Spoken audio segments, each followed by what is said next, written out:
Hi நண்பா, உங்கள் GK. நீங்கள் பார்க்குறது வந்து ஊட்டியோ கொடைக்கானலோ இல்லை, நம்ம கோயில்பட்டியில் தான் தேங்காய் எண்ணெய் இவ்வளோ தூரம் கட்டி ஆகிட்டு மழை பனி ஓவருங்கிறதுனால இந்த மாதிரி ஆகிடுச்சு. நம்ம புது பஸ் ஸ்டாண்டு கோயில்பட்டி புது பஸ் ஸ்டாண்ட்லேருந்து அப்படியே திருநெல்வேலி பஸ் வந்துச்சு. அப்படியே ஏறி பால்காட்சி வீட்டுக்கு கிளம்பலான்ட்டு போயாச்சு. நம்ம நண்பனோட பால்காட்சி வீடு செங்கோட்டையில் வச்சு நான் திருநெல்வேலி வழியாக போகிறேன். இப்போ கங்கை கொண்டானில் தான் என்னோடய குலதெய்வம் பழனி ஆண்டவர் இருக்கார். அப்படியே முருகரை இங்கே இருந்த மாதிரி பஸ்ஸில் போகும்போதே வணங்கிட்டு அப்படியே போயிட்டுருந்தேன். அரோகரா போயிட்டுருக்கும்போது நம்ம செங்கோட்டை வண்டியை தேடினேன். நம்ம திருநெல்வேலி பஸ் ஸ்டாண்டில் எங்கே பார்த்தாலும் சாந்தி ஸ்வீட்ஸுன்னு தான் இருந்தது. சுற்றி சாந்தி ஸ்வீட்ஸ் தான்.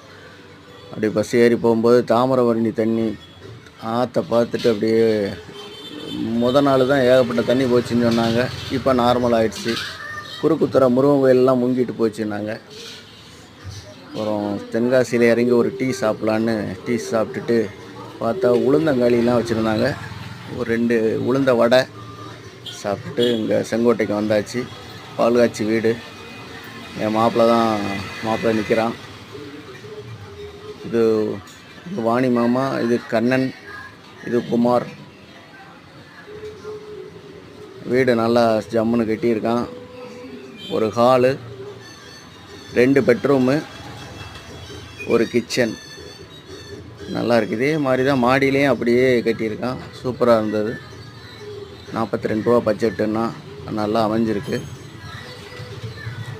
நல்ல செங்கோட்டையில் இருந்தோம்னா நம்ம குற்றாலத்துக்கு போகணுன்னா எங்களுக்குள்ளே நண்பன் வீட்டுக்கு போயிடலாம். அப்படியே இருந்துட்டு மதிய சாப்பாடை முடிச்சுட்டு நல்லா சாம்பார் அவியலோட சாப்பாடு நீட்டாக ஒரு சாப்பாடை முடிச்சுட்டு அப்படியே அங்கேருந்து அப்படியே கிளம்புனோம்.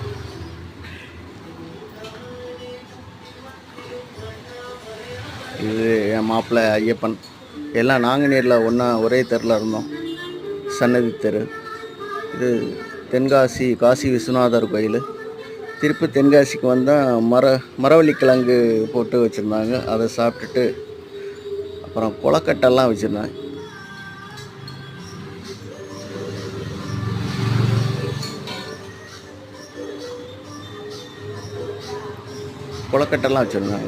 பிடி கொலக்கட்டை, பனந்து கொலக்கட்டை எல்லாம் வச்சுருந்தாங்க. சரின்ட்டு வாங்கி ஆளால் கொண்டு வந்து சாப்பிட்டுட்டு அவன் திருநெல்வேலி போயிட்டான். நான் அப்படியே கோயில்பட்டி திரும்பி வந்துட்டேன்.